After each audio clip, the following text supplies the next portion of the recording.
En esta noche vamos a estar viendo las bendiciones de la justificación. Romanos capítulo 5, verso 1 al verso 5. Dice la Biblia, Romanos capítulo 5, verso 1 al verso 5. Dice la Biblia, que es palabra de Dios. Justificados pues por la fe, tenemos paz para con Dios por medio de nuestro Señor Jesucristo, por quien también tenemos entrada por la fe a esta gracia, en la cual estamos firmes y nos gloriamos en la esperanza de la gloria de Dios. Y no solo esto, sino que también nos gloriamos en las tribulaciones, sabiendo que la tribulación produce paciencia, y la paciencia prueba, y la prueba esperanza. Y la esperanza no avergüenza, porque el amor de Dios ha sido derramado en nuestros corazones por el Espíritu Santo que nos fue dado. Palabra de Dios, hermano. Señor, gracias te damos en esta noche porque podemos leer esta porción de la Escritura. Imploramos, Señor, que nos puedas guiar con tu Espíritu Santo, ese mismo Espíritu Santo que ha derramado el amor sobre nuestros corazones, se pasee hoy entre nosotros para aprender y saber, conocer más de ti. Háblanos a través de tu palabra en esta noche, en el nombre de Jesús, amén. Hermanos, recordando un poco todo lo que hemos visto hasta el momento, vamos a ver que en el capítulo 1, el apóstol Pablo comienza a hablar del poder del Evangelio, el poder del Evangelio para transformar las vidas. Pero también la última parte o la mitad del capítulo 1 hasta el capítulo 3, el apóstol Pablo hace un recuento de por qué todos los seres humanos somos pecadores y por qué todos estamos infestados de ese cáncer maligno que es el pecado. Amén. El pecado destruye, el pecado arruina. Amén. El pecado hace daño, hermano. El pecado desgracia la vida de las personas. Por eso la conclusión del apóstol Pablo en el capítulo número 3 es que todos hemos pecado. Nadie se libra. Nada que yo tengo la cara de San Martincito de Porres y por eso soy santo. Nadie. Todos somos culpables delante de Dios. Amén. Y por ende el juicio de Dios es declararnos culpables de pecado. Pero allí viene el capítulo número 3, la segunda parte, y el capítulo número 4 que hemos visto la semana pasada, de cómo, a pesar de que Dios ha declarado que todos son culpables, el único que puede declarar inocente a un culpable se llama Dios. Y ese acto, ese proceso por el que Dios declara inocente a un culpable, se llama justificación. La justificación es el acto por el que Dios te declara inocente, y no solamente inocente, sino justo delante de Él, no por lo que tú y yo hagamos, sino por lo que Cristo ya hizo en la cruz del Calvario. Solamente por fe y no por obras. Por eso en el capítulo número 4, el apóstol Pablo pone como ejemplo de la justificación por la fe al patriarca Abraham. El patriarca Abraham, dice la Biblia, que le creyó a Dios y le fue contada por justicia. Y la palabra contada significa imputado. O sea que él no era nada justo, pero porque le creyó a Dios se le llamó justo. O sea, la justificación es el acto por el que Dios te declara justo siendo culpable. Como Abraham, que no hizo nada justo, pero por creerle a Dios, Dios lo volvió justo. Le fue contado por justicia. Nosotros no hemos hecho nada justo para que Dios nos salve. Pero solamente creyendo en lo que Cristo ha hecho por nosotros, somos justificados por la gracia de Dios. Amén. Eso se llama justificación. Ahora, en el capítulo número 5, vamos a ver cuáles son los resultados resultados de la justificación. Si tú y yo hemos depositado nuestra confianza en Cristo, hemos puesto nuestra fe en el Señor, hay una serie de bendiciones que usted y yo tenemos por la gracia de Dios. Amén. O sea, la justificación no viene sola. La justificación arrastra bendiciones para nuestras vidas. ¿Cuáles son? La primera, verso 1, justificados pues por la fe, tenemos ¿qué? Paz para con Dios. Hermanos, antes de conocer al Señor andábamos atemorizados porque la ira de Dios se encendía sobre nosotros, ¿verdad? Cuando alguien no está en amistad con Dios, está en la ira de Dios. Cuando alguien no está bien con Dios, está bajo el juicio y la ira de Dios. Amén. ¿Sabe cómo usted se da cuenta que usted es un impío y no es un salvo? Porque la Biblia dice: lo que el impío teme, eso le vendrá. ¿Se da cuenta que hay gente que dice: ay, Dios, que Dios me libre, que Dios me guarde de que esto pasa? Y eso pasa. Porque la Biblia dice: lo que el impío teme, eso le vendrá. Pero de en medio de la prueba es quitado el justo. Hermanos, antes no teníamos paz para con Dios porque sabíamos que la ira de Dios estaba sobre nosotros. Pero ahora que Dios me ha declarado justo, tengo paz con Él. Amén. Tengo paz. Ya de nada se me acusa. Ya no hay manera de que yo sea culpable, porque yo y Él tenemos justicia divina. Amén. Tenemos justicia divina por lo que Cristo ha hecho por nosotros en la cruz. Y no solamente tenemos paz para con Dios. Mire el versículo 2. Por quien también tenemos entrada por la fe a esta gracia, en la cual estamos firmes. Segunda bendición, no solamente tienes paz para con Dios, sino que también puedes entrar a la esfera de la gracia. Hermanos, esto se contrasta con la vida pasada, donde solamente hay muerte, donde solamente hay desolación, donde vivíamos siendo pecadores. Ahí había desgracia. Amén. Ahí había desgracia. Pero ahora tenemos, por la justificación de Dios para nuestra vida, entrada a la gracia de Dios. Amén. Una nueva vida.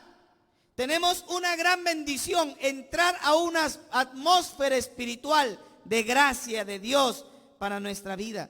Sin embargo, ¿cómo hay algunos que todavía anhelan estar en la esfera de la desgracia? ¿Verdad? Ay, yo me acuerdo cuando bailaba.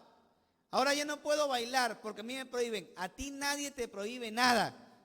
¿Tú crees que yo ando detrás tuyo como detective viendo si bailas o no bailas? ¿Tú crees que yo ando detrás tuyo como detective viendo si tú te vas al apoyado o no? Ese es tu problema con el Señor. La Biblia dice que el que ama el mundo, el amor de Dios no está en él. Amén. Si tú añoras el mundo, si tú extrañas el mundo, ay, que yo haría esto si no fuera creyente. Pero ya que soy creyente, ya pues no me queda de otra, ¿no? Ay, cómo me gustaría el domingo no estar en la iglesia. El domingo se ha hecho para todo menos para estar en la iglesia. Pero ya pues como soy cristiano tengo que ir a la iglesia. Mira, la Biblia dice que si tú amas el mundo, el amor de Dios está en ti. Si tú amas las tinieblas, no ha resplandecido en ti el amor de Dios. No ha resplandecido en ti la luz de Dios.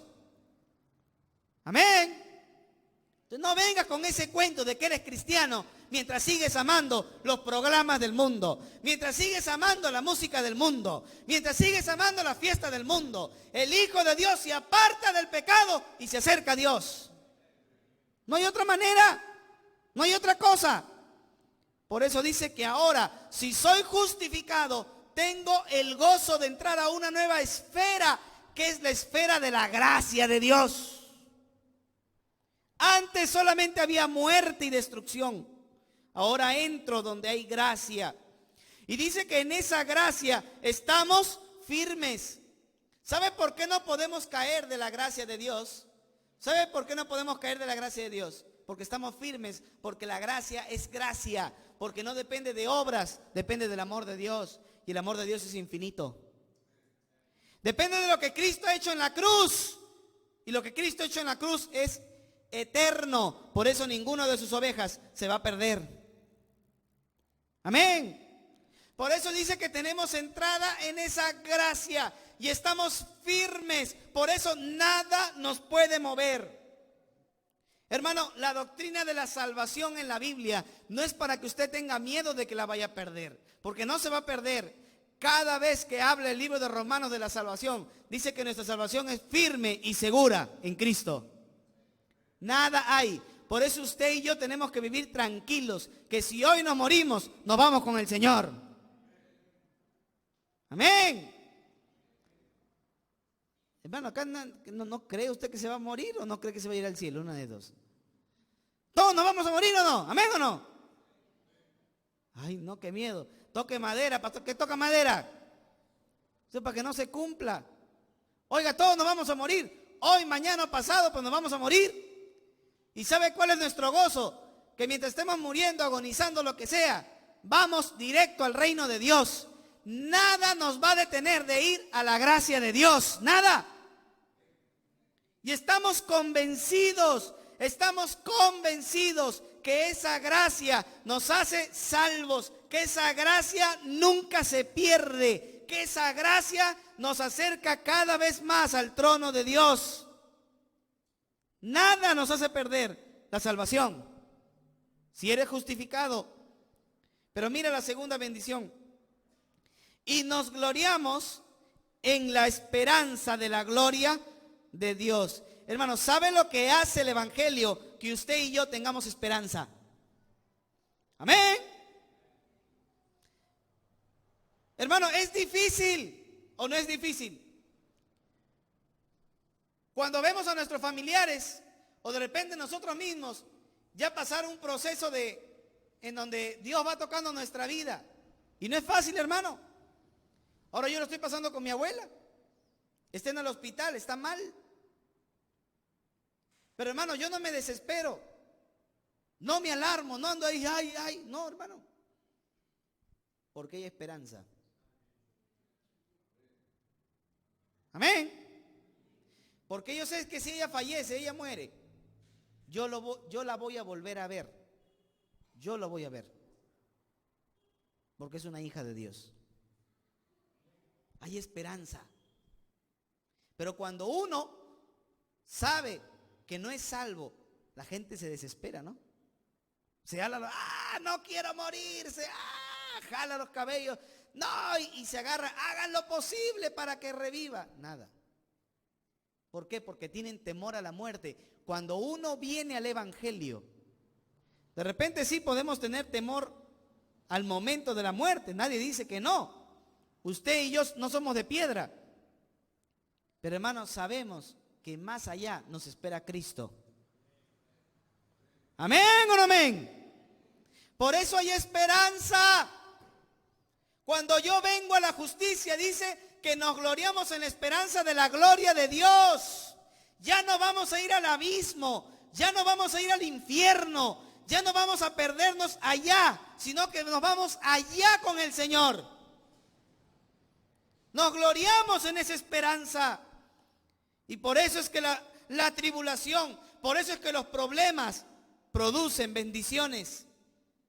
A diferencia de los incrédulos, cuando los incrédulos tienen problemas y te miran y dicen, ay, yo no sé cómo hace este hermano. Tiene problemas, tiene dificultades y anda tranquilo. ¿Sabe por qué? Porque tiene la gracia de Dios. Porque tiene la esperanza que no avergüenza. Mire lo que dice el versículo 3. Los creyentes tenemos una gran esperanza, dice, y no solo esto, sino que también nos gloriamos en las tribulaciones. Nos gloriamos en las tribulaciones. ¿Sabe qué cosa es gloriarse? ¿Qué es gloriarse? Ya ve, es como que usted, escúcheme, es como que usted recibe un premio. Usted recibe un premio y usted se gloria, ¿sí o no? Ah, ya ves, yo tengo este premio. Ah, para que veas. Yo he llegado a obtener este premio. A nadie le han dado, a mí nomás me han dado este premio.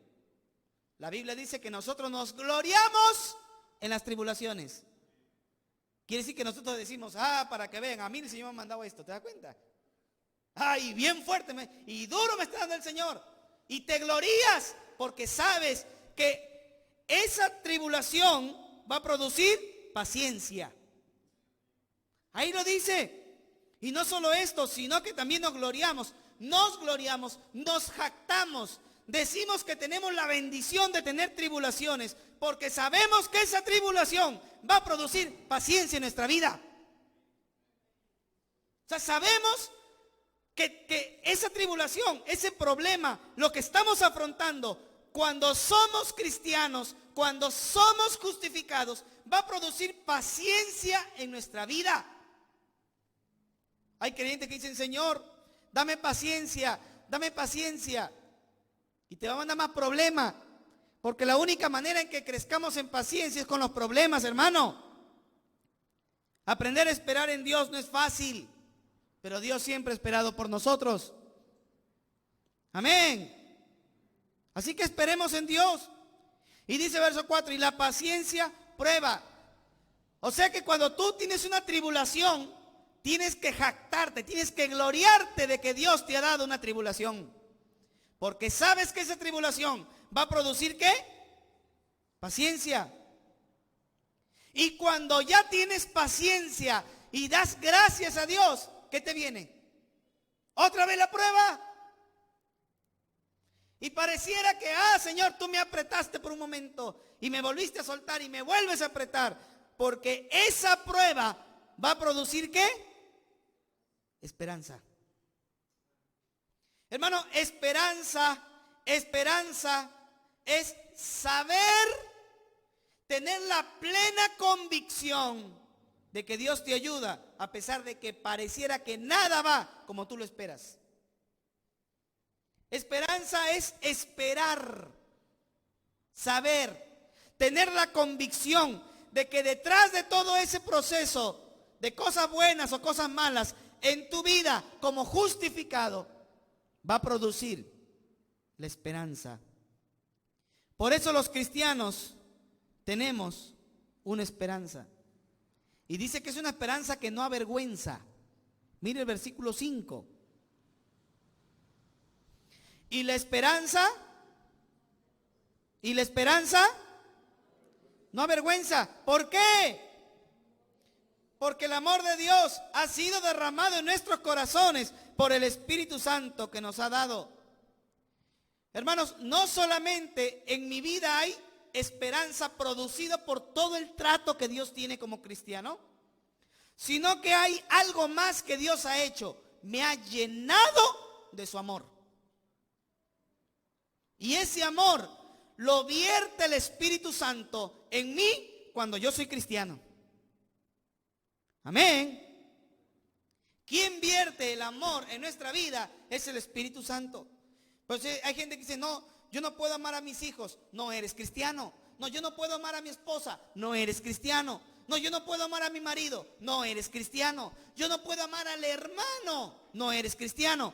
Porque el amor de Dios ha sido derramado en tu corazón. Amén. Entonces no me digas que no puedes amar. Sí puedes amar si eres hijo de Dios.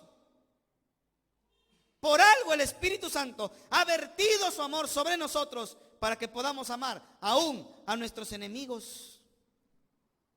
Por eso los cristianos tenemos una esperanza muy grande. Ese amor que Dios ha vertido es el amor que se manifiesta en Cristo. Ese amor que Dios, mira, para que tú puedas entender la calidad de amor que Dios ha enviado, tienes que verlo en la calidad de amor que Dios tiene para con nosotros. Para que tú sepas la calidad de amor que Dios ha enviado a nuestra vida. Ahora mira el versículo 6. Mira este tipo de amor que Dios te ha enviado a ti y a mí cuando viene el Espíritu Santo. Porque Cristo, cuando aún éramos débiles. ¿Qué significa débiles? Pecadores, perdidos. a su tiempo murió por los impíos. Ciertamente apenas morirá alguno por un justo.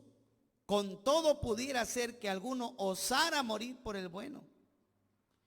Mas Dios muestra su amor para con nosotros, en que siendo aún pecadores, Cristo murió por nosotros.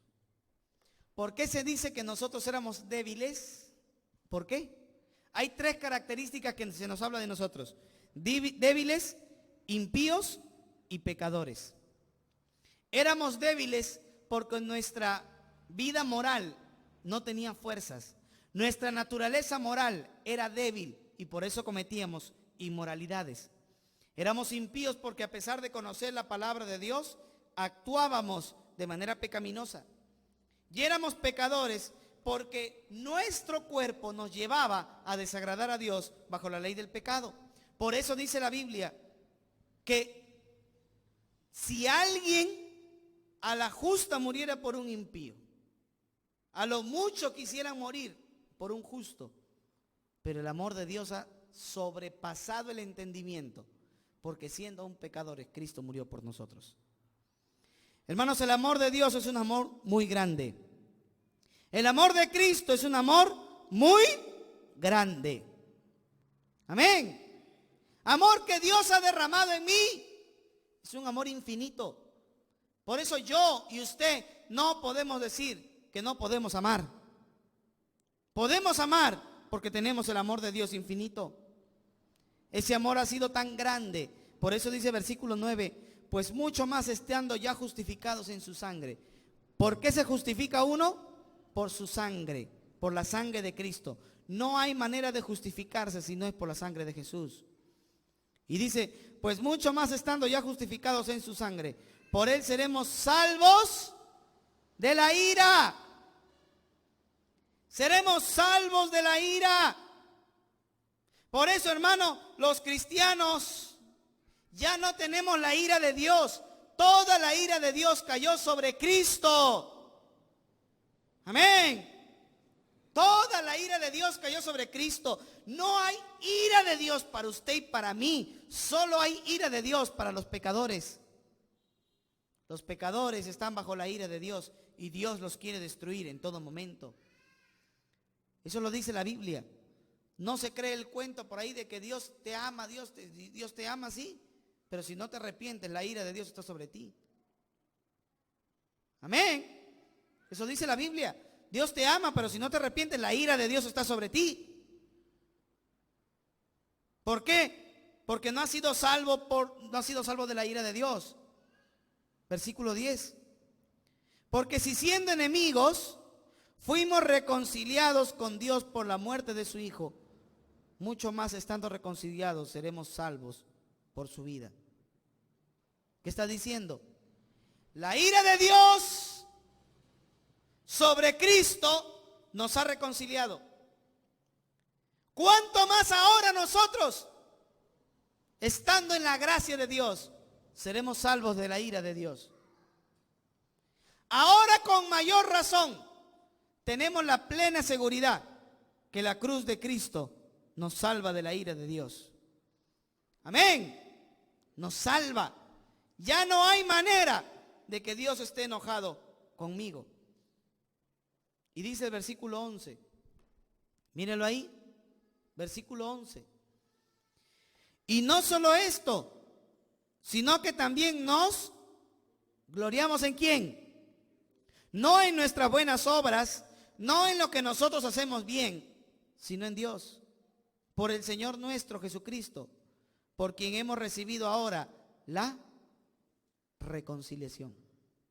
¿Sabe lo que hacemos? Nos gozamos, nos alegramos, porque antes estaba peleado con Dios, ahora estoy reconciliado con Dios. Amén.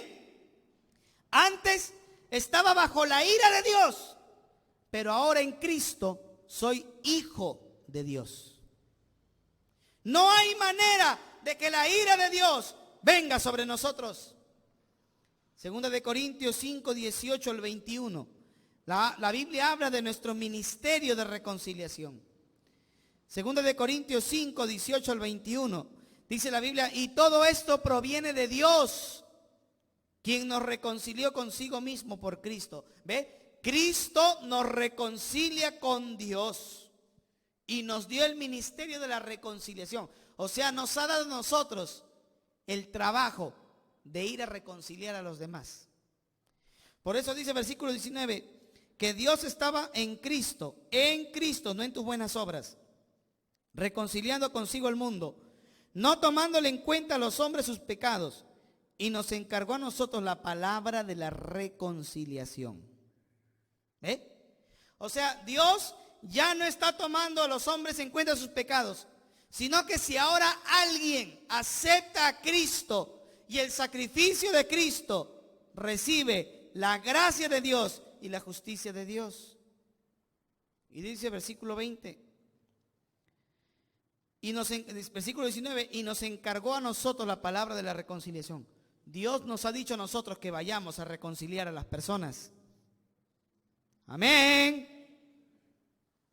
Verso 20. Así que somos ¿qué? Embajadores.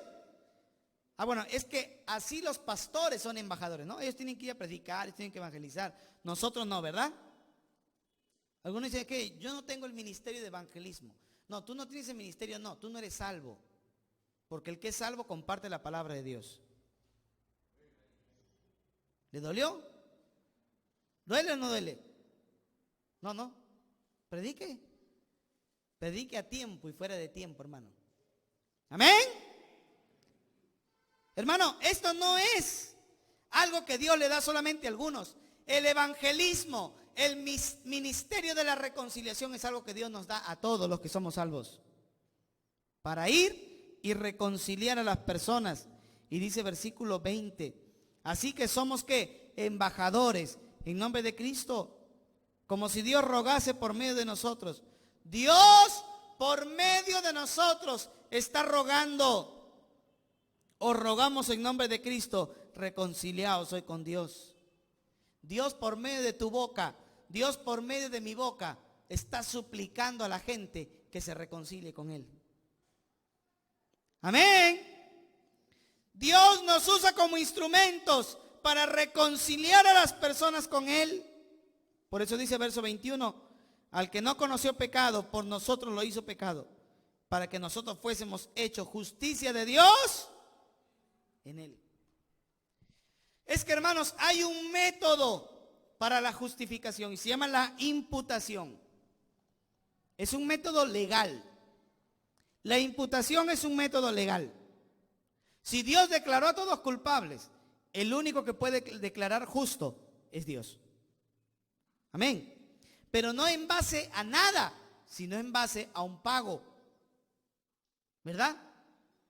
Cuando una persona comete un delito, hay cortes que a veces piden, ¿cómo se llama? Reparación civil. O a veces piden indemnización. Pero hay otro término, que es como una garantía. Fianza. Y hay que pagar la fianza. ¿Verdad? Hermanos, cuando Dios nos declara inocentes, no es porque a Él se le haya ocurrido, sino que se pagó un precio. Amén.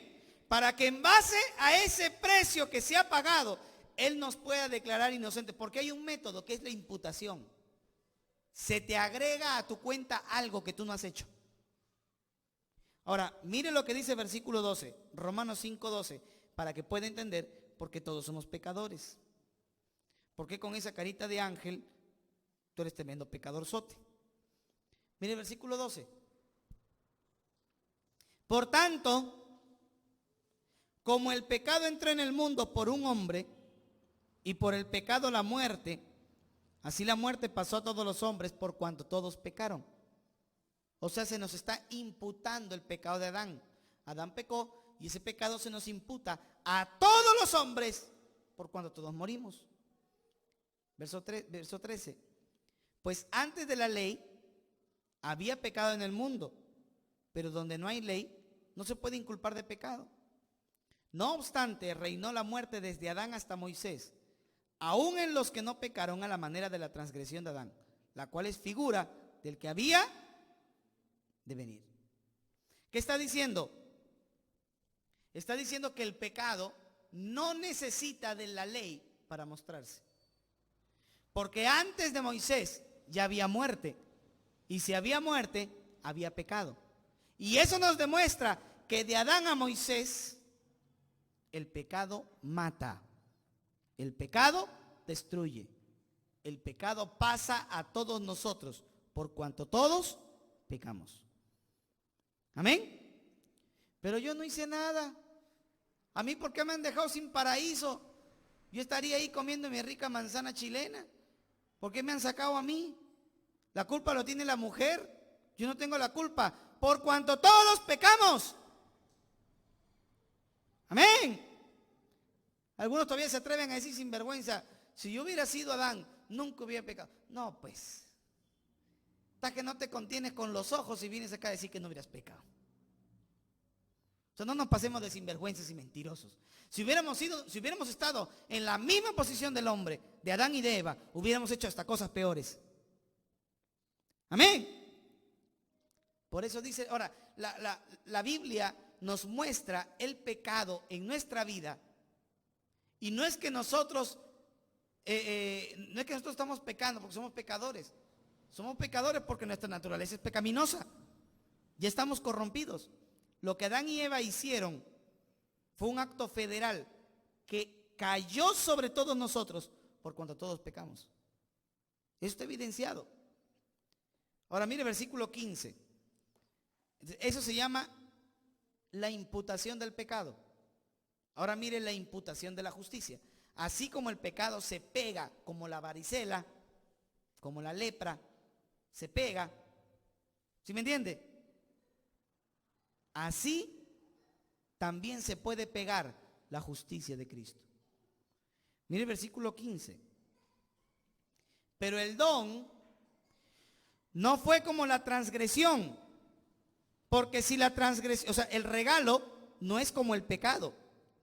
Porque si el pecado de aquel uno, porque si por la transgresión de aquel uno murieron muchos, abundaron mucho más para los muchos la gracia y el don de Dios por la gracia de un hombre, Jesucristo. O sea, ¿qué está diciendo? El pecado sí destruyó a los hombres, pero más poderosa es la gracia de Dios que puede salvar. Eso es lo que está diciendo. Ahora el verso 16. Y con el don, o sea, con el regalo de la salvación, no sucede como en el caso del uno que pecó, porque ciertamente el juicio vino a causa de un solo pecado para condenación, pero el don vino a causa de muchas transgresiones para justificación. ¿Cuál es la diferencia entre el pecado de Adán y la gracia de Dios? Que el pecado de Adán se cometió con un solo pecado y destruyó a la raza humana. Pero todos los pecados de la raza humana trajeron el regalo de la salvación. Esa es la diferencia. Ahora verso 17. Pues si por la transgresión de uno solo reinó la muerte, mucho más reinará la vida por uno solo, Jesucristo.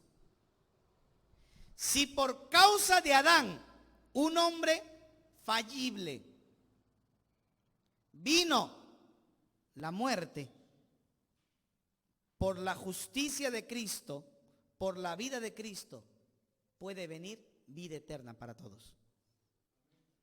Porque Él no falla, porque Él es perfecto, porque Él es mejor que Adán. Amén. Y dice, los que reciben la abundancia de la gracia y el don de la justicia. Verso 18. Así que como por la transgresión de uno vino la condenación a todos los hombres, de la misma manera. O sea, la condenación viene por el pecado de Adán. Pero luego dice, de la misma manera, por la justicia de uno vino a todos los hombres la justificación de la vida. Si por Adán todos somos pecadores, por Cristo todos podemos ser salvos. Todos podemos. Hay la posibilidad, pero no todos se salvan, porque hay gente que rechaza la gracia de Dios.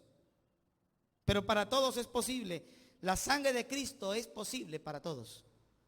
Amén. Verso 19. Porque así como la desobediencia de un hombre, los muchos fueron constituidos pecadores.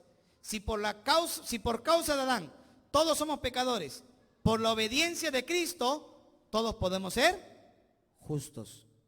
O sea, ¿qué te está diciendo? Si Adán pecó, el pecado se imputa a nosotros y estamos en desgracia. Pero si Cristo venció, podemos creer lo que Cristo ha hecho y se nos pega la justicia de Dios.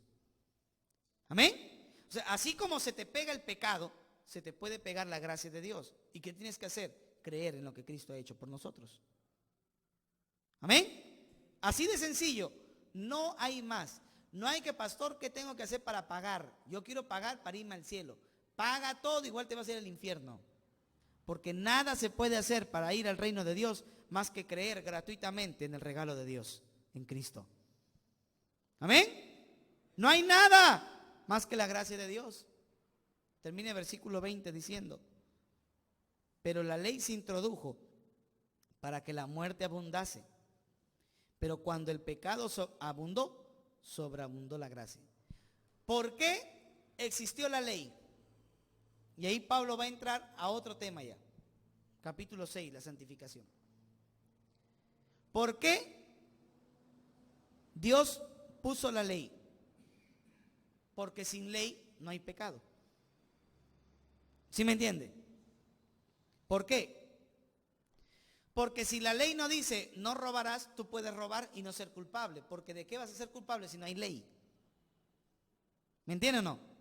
Dios pone la ley para que a través de la ley todos seamos culpables.